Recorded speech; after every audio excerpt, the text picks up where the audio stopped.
Alors en effet, je m'appelle Kenza Okansé, je suis vice-président du Conseil économique, social et environnemental, très rapidement au cas où, qui est la troisième chambre constitutionnelle et qui est là pour représenter les organisations de la société civile, ONG, syndicats, employeurs, associations. Et notre rôle est de conseiller le gouvernement, le Parlement dans ce qu'on fait. Et notamment à cette occasion, dans ce rôle-là, j'ai pu rapporter un avis rendu au Premier ministre de l'époque, Jean Castex, sur l'engagement et la participation démocratique des jeunes, où on a justement énormément travaillé sur ces sujets. Je vais pouvoir passer sur toute une phase de constat, puisque Aminata a été très complète et très claire, mais comme vous l'avez compris, on a aussi un peu l'habitude de travailler ensemble, donc c'est normal que ça se recroise. Je voudrais juste appuyer sur quelque chose au niveau du constat qui peut aider à toujours mieux comprendre l'engagement des jeunes, même si, en fait, dire l'engagement des jeunes, c'est extrêmement compliqué. Aminata l'a dit, de définir un profil type, un type d'engagement, un type de jeunesse qui existerait et qui ferait et qui agirait, on va dire, de manière commune. Mais il y a clairement, en tout cas, quelque chose au niveau des générations, et notamment voilà, de la génération actuellement, on peut même descendre à 15, 14 ans, jusqu'à une trentaine d'années. Il y a un sentiment qui existe, clairement, Aminata en a parlé. Le premier qui est très classique, très connu, qui est un peu le côté tous pourris, quand on parle de la classe politique. Et ça, on voit, bon, il y a plein d'actions qui sont faites, utiles, moins utiles, surtout quand c'est remis en cause, comme on le voit actuellement. Quelque chose de peut-être, alors plus grave, en tout cas peut-être plus dur à aller toucher du doigt, c'est le volet tous impuissants. De plus en plus, les jeunes considèrent que même si les politiques avaient envie de faire quelque chose, ils ne pourraient pas réussir à le faire. Ils n'auraient pas les moyens de le faire. Évidemment, le plus grand exemple là-dessus, c'est la crise climatique. De se dire que même si on pense qu'il y a des politiques qui veulent vraiment travailler dessus, de toute manière, ils n'y arriveront pas à régler le moyen. Et ça a un impact très fort sur le type d'engagement qu'il va y avoir vis-à-vis des jeunesses, puisqu'on arrive sur, voilà, Aminata a parlé du do-it-yourself, c'est voilà, avoir une forme d'individualisation de l'engagement. On est très très loin de l'individualisme, c'est absolument pas ça, mais c'est quand même une forme où, justement, on va chercher à avoir un impact direct par nos actions, même s'il est plus faible qu'avoir un impact global de changement de société.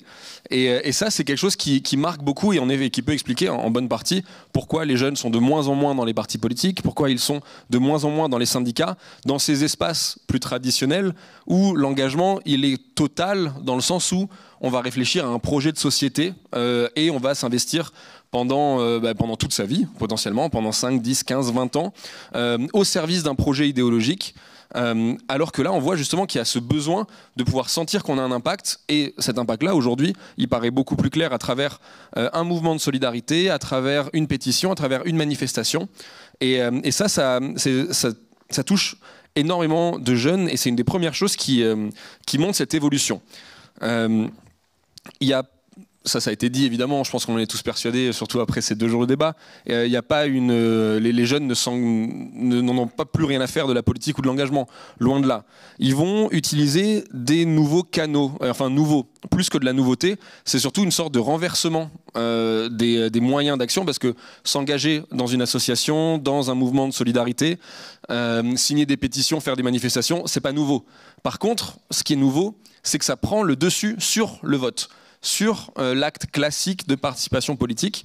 Et même d'ailleurs, par rapport, on avait fait une étude, et par rapport aux générations qu'Aminata présentait, il y a quand même quelque chose qu'il faut noter, c'est qu'en fait, cette désaffection envers le politique, c'est pas nouveau. Ça s'accentue et ça s'aggrave, ça c'est vrai. Mais en fait, pour être totalement honnête, il n'y a qu'une seule génération qui sort du lot avec une confiance exacerbée envers les institutions et les politiques, c'est les baby-boomers. Alors, à la rigueur, les personnes qui seraient justement le plus à côté du reste de la société, c'est plus les baby-boomers que les jeunes aujourd'hui qui ont moins confiance envers les institutions. Et par rapport à ça, il y a plein de choses qui l'expliquent. Aminata en a parlé aussi. Mais par exemple, le côté, et je reprends ce qui a été dit tout à l'heure par les quelques jeunes qui sont venus parler, mais je crois que c'est Yanis Comon qui disait en fait le besoin de respect. On a besoin, pour pouvoir s'investir quelque part, de se sentir appartenir à quelque chose où on va être respecté, où on va être entendu. Et ça, aujourd'hui, on voit qu'il y a un manque. Quand on explique aux jeunes qu'ils ne peuvent pas avoir le RSA, les minima sociaux, avant 25 ans, il faut entendre le niveau des arguments, parce que qu'est-ce qu'ils vont faire avec ce budget-là? Encore se payer quelques kebabs de plus, et qu'ils ne seraient pas capables de gérer quelque chose, ou que ça va les dissuader d'aller travailler, de rentrer en alternance ou d'aller trouver des stages. On est dans un niveau d'irrespect absolument majeur. on a besoin d'intégrer les gens. Là, c'est Jawad Mengouchi qui le disait sur la solidarité, notamment. On a besoin de solidarité. Quand on n'offre pas aux jeunes les mêmes droits qu'aux autres citoyens, juste parce qu'ils sont jeunes, il y a un défaut de solidarité majeur à ce niveau-là. Si on va parler des jeunes souvent, et Aminata le disait, on met de l'argent aussi pour les jeunes, le SNU par exemple, mais il faut être très clair, aujourd'hui le sentiment et ce qui est perçu, c'est que on va parler des jeunes en effet, mais on ne va jamais parler aux jeunes, ou parler encore moins avec les jeunes. Quand on propose un service national universel, quand on refuse l'accès aux minima sociaux aux jeunes, on va parler à leurs parents ou à leurs grands-parents pour se faire réélire. On va certainement pas parler aux jeunes. Et donc ça, c'est quelque chose qui fait qu'une partie des jeunes, aujourd'hui, se sentent en dehors du système, ne sentent ni entendus, ça a été dit encore tout à l'heure, ni compris, ni faire partie d'un ensemble de notre société. Et ça, je pense que c'est le point le plus problématique et un des plus dangereux, puisqu'il faut réussir à penser la manière dont on va pouvoir réintégrer toute une partie de la population, au risque de voir ce cercle vicieux qu'on connaît, c'est-à-dire les politiques vont voir que les jeunes ne votent pas. Donc les politiques, pour se faire élire, vont concentrer leurs propositions, leurs campagnes sur ceux qui votent. Aujourd'hui, les classes les plus aisées et les générations les plus âgées. C'est clair. Aujourd'hui, un retraité a 2 fois plus de poids au moment du vote qu'un jeune. C'est pas ni de la faute des retraités ni de la faute des jeunes. C'est juste que, par effet de participation, une personne retraitée aisée, en moyenne, va peser 2 fois plus que ce qu'elle ne représente réellement dans le corps électoral, parce que les moins aisés, les plus défavorisés, parce que les plus jeunes ne vont pas voter. Il y a une distorsion totale au moment des élections de ça, et donc on va s'intéresser à eux, et donc quand on va voir que les politiques proposent des politiques publiques qui ne s'intéressent pas aux jeunes, les jeunes vont encore plus se désintéresser du système, et là on rentre dans ce cercle vicieux dont on a énormément de mal à se sortir. Donc ce besoin de considération et de se sentir appartenir à un tout, ce besoin de respect. Je reviens là-dessus. Aujourd'hui, on entend trop souvent, quand on va parler, mais notamment des étudiants, je suis sûr qu'on en reparlera juste après, en fait, aujourd'hui, on entend trop souvent sur les plateaux, quand on dit « mais les jeunes, ils ont besoin de bourses plus élevées, ils galèrent », combien de fois est-ce qu'on entend dans les médias « oui, mais en même temps, c'est bon, on a tous galéré quand on était jeunes ». Alors déjà, j'aimerais bien dire que je pense que ceux qui disent ça sur les plateaux n'ont jamais galéré quand ils étaient jeunes, mais en plus, comme si c'était normal. Comme c'était dire, bah ouais, quand on est jeune, il faut galérer. C'est normal de ne pas avoir d'argent, de devoir sauter des repas.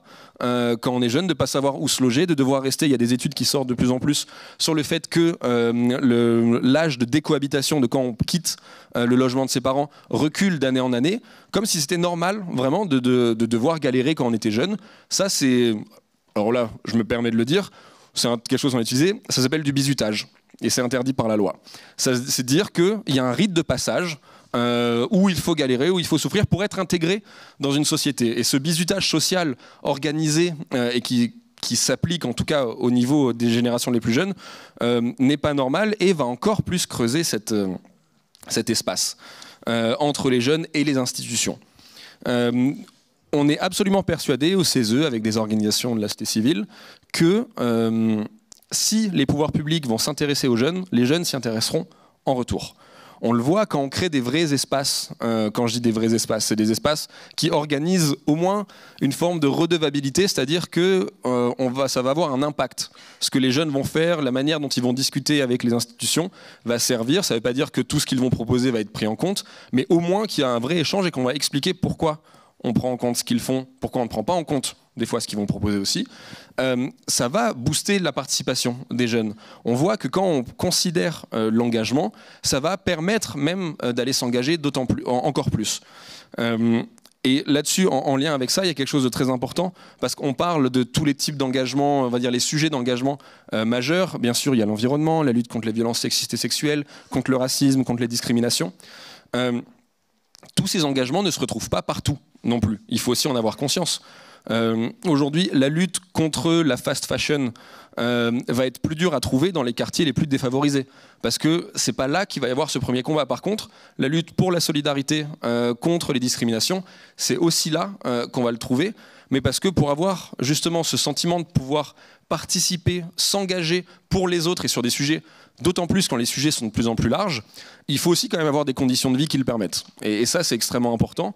Quand on avait organisé le travail sur l'avis du CESE sur l'engagement des jeunes, on avait fait des déplacements de terrain. Et en fait, à un moment, il y avait une personne de Lille, une jeune de Lille, qui avait expliqué, mais en fait, moi, j'aimerais bien m'engager. Elle avait 19 ans, elle était en L1. Et elle disait, j'aimerais bien m'engager en plus à côté parce qu'il y a plein de choses importantes. Par contre, en fait, je vous avoue que je sais déjà pas comment manger tous les jours. Donc, ça me permet pas de me projeter pour aller rentrer dans une association. Donc, ce volet-là aussi est extrêmement important pour permettre l'engagement. Et ça, c'est ce que je pense que tout le monde devrait souhaiter, y compris les pouvoirs publics, pour permettre l'engagement qui va d'aller dans une association, mais jusqu'au vote, il faut donner des moyens d'exister, de sentir appartenir à un ensemble où on va pouvoir avoir des moyens d'action. Et donc ça, c'est extrêmement important pour le fait de se dire, voilà, comment est-ce qu'on donne une suite à l'engagement. Les jeunes s'engagent de plein de manières différentes, on l'a dit. Donc là, le volet un peu, la dernière partie de l'intervention sur qu'est-ce qu'on pourrait attendre. Je pense, ça c'est mon avis un peu plus personnel, qu'il y a un besoin de revenir sur des engagements qui vont permettre en fait, un engagement complet, total. On le voit quand il y a des endroits où on va travailler sur la solidarité, d'autres on va travailler sur l'écologie, sur l'environnement, d'autres sur la lutte contre les violences sexistes et sexuelles. À un moment, on a besoin, alors certains appelleront ça la convergence des luttes, évidemment, mais en fait, on a besoin de créer du commun là-dessus. On a besoin d'inscrire tous ces engagements dans un projet de société. Je pense qu'aujourd'hui, ces nouveaux espaces manquent. C'est de la faute de personne ou de la faute de tout le monde, honnêtement. Je pense que les organisations de la société civile ont aussi beaucoup de questions à se poser sur comment réussir à intégrer les engagements des plus jeunes et à leur donner une voie de sortie. Ça, c'est extrêmement important. Et donc, pour ça, il faut être capable de créer des espaces pour donner une suite politique traditionnelle à l'engagement des jeunes. Il faut être capable de reconnaître les différents types d'engagements. Il y a les engagements formels, il faut être capable de reconnaître les engagements dans les associations, mais il faudrait être capable de reconnaître tout ce qui s'est passé, et notamment, on en parlait un peu tout à l'heure, ce qui a pu se passer dans les banlieues, dans les quartiers, pendant le Covid, quand il y a des chaînes de solidarité incroyables qui se sont créées à travers la France pour aller aider ceux qui étaient les plus isolés, les personnes âgées. Et donc, en fait, cet engagement-là qui n'est absolument pas reconnu, parce qu'il rentre dans aucune, des fois, il rentre pas dans les associations, ça passe pas par une pétition, il faut être capable de le comprendre et de lui donner une sortie politique. Et donc pour ça, je pense que c'est un peu facile à dire, et je ne vais pas être très précis dans cette proposition, mais c'est quelque chose en tout cas à faire pour l'avenir, c'est ne pas avoir peur, nous, notamment organisations de la société civile, de se dire qu'il faut être capable d'être un peu radical, c'est-à-dire là aujourd'hui on voit qu'il y a des jeunes qui ne votent pas, qui ne participent pas. Ces jeunes-là, c'est pas juste parce qu'ils sont jeunes qu'ils ne votent pas, ça, il y a des études qui le prouvent, plus tard, ils continueront à ne pas voter. Ce qui fera qu'on va s'embourber dans une crise démocratique encore plus grande. Mais en fait, à un moment, je pense qu'on ne peut pas dire aux jeunes que c'est à eux de changer, de s'adapter à un système qui, clairement, aujourd'hui, n'est pas capable de prendre en compte leurs aspirations. Il faut être capable d'aller se dire que c'est le système qui doit changer pour être capable de prendre en compte ses aspirations, pour être capable de donner une suite à ces engagements-là. Ça, c'est extrêmement important. Et pour des choses plus précises, je pense que des choses très thématiques, mais par exemple, inclure les jeunes dans la solidarité nationale à travers les minima sociaux, ce serait déjà un premier pas. Ouvrir le droit de vote à 16 ans, ce serait un pas de confiance énorme aussi fait envers les jeunes pour leur prouver qu'on écoute leurs paroles et on attend d'eux qu'ils puissent s'exprimer et qu'ils puissent avoir un poids. Ces choses-là, pour moi, participeraient à créer ce nouveau climat qui devrait par la suite arriver sur le fait d'être capable de prendre en compte ces engagements, donner une suite politique avec évidemment énormément de choses à faire, mais surtout voilà, un changement systémique de la manière dont on appréhende la démocratie.